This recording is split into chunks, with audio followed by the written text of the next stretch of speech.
Right, my last video was about doing the underside of these bushings. Come on, phone. There we go. Now, this video is going to be about doing those, which we do in a similar kind of way. We do with a strip of cloth, like this. But we've now got to pass that strip of cloth through the sides of these holes here, which ends up where it looks like this. Ta-da!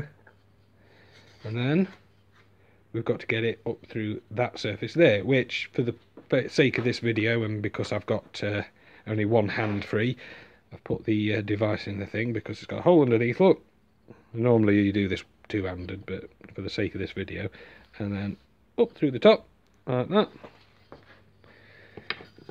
Pull that cloth all the way through so that it's virtually at the end. Glue the very tip and pull that through as well so that it's glued on the inside of there, and then once again we stick one of those things in the top of the key with the felt in, not that one, like that.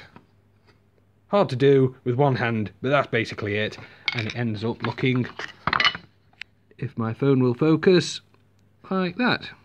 There you go, you've got a nice little bit of felt on the inside of that thing. You can see the felt a little bit on the outside as well, look. And hopefully they'll all end up looking as neat as these ones do. Because, I don't like blowing my own trumpet very often, but they look bloody neat to me. So, there you go. That's another short video about stuff. Just been polishing up the sides of the keys, making them look a little bit better. That's how they look at the moment, and that's how they look when they're done. A lot better, isn't it? I've not done the tops yet, just the side, the wood part. I need to do the tops with slightly different stuff. We usually put a little bit of wax polish on them, or wire wool them first, get rid of all the grime, and put a little bit of polish on the top. But that's just stain for the wood on the side, so it's slightly different stuff. Bit of a boring update, but trying to remember to do every single step, so there you go. Today is a rather sad day because I'm doing something that I don't particularly want to do but is necessary to do, which is to remove the ivory key tops of these keys.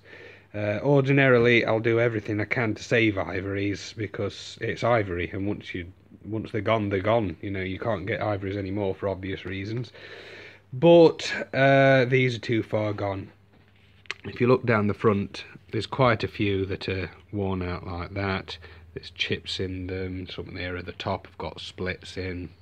And if you look on the level with the key, they are severely dished in the middle. That is not just that's not just the fact that they're coming up at the side. Come on, phone, focus! That's not just they're coming up at the side, that is the fact that they've just been worn through. So they're just too far gone. So we're going to replace them. We've got a set of tops that we're going to be putting on. So the fact is we're going to replace these, which is a little bit sad, but nothing can be done. So we can't actually just take them off and put the plastics on, because when it comes to plastic keys, these plastic keys are a lot thicker than the originals, than the original ivories, which we've had problems with before in the past, because if you just take the ivory off and stick the plastic to the top, sometimes it can cause problems with the fall hitting the top of the keys when it's back on the piano. You know, the fall that comes down like that, it'll hit the top of the keys because they're too high. You can't set the keys lower, because if you set the keys low, there's not enough depth of touch. So problems. So instead, we've got to cut them off and take a fraction of the wood off along with it, so that at the end of the day, when you've stuck the ivory on, they'll be the same height as what they were originally. I have done several massive calculations here to find out what kind of where I need to take it off, because they're thicker at the front than the back and all this kind of stuff. That's all been taken care of, and I'm now coming over here And what I'm going to be doing is using this jig here that I have made myself. Oh, it's all fancy. And what you do is you take a key, undo those screws, clamp that to there, and then run it through the saw, and it'll take the top of the key off. And if you do the job right, that is what you end up with. There you go, see? And it's taken off a little bit of the wood as well, so that when they stick the ivories on, it's all nice. The other added benefit of actually sawing a tiny bit of sliver of the wood off as well is that it gives you a nice fresh edge to glue the new key top to, so that's always nice. Took me a while to get this, because you've obviously got to make sure that the key is not going to be sat like that, or like that, or like that, or like that. Well, a little bit like that, because I want to take up the angle of the ivory as well, so that it's still flat. And I had to do several test runs on some scrap keys. We've got a pile of... Where have I put the scrap keys? Anyway, I was testing on some scrap keys from an old junked piano, just to make sure I got it all right. And yes, that's all taken care of. So now, slice the ivories off of there. I'm not going to film myself doing that, because it's a power tool and safety and health and safety and all that. So I'll take the ivories off now. Okay. Back on the body of the piano again, and Phil's just been having a go at tidying up that capping that we'd done on the bridge, so that it's nice and smooth to the end. Now we've got that problem there with the cracked plank. Investigating these cracks. Yeah, and you were just looking at how deep they actually go, weren't you?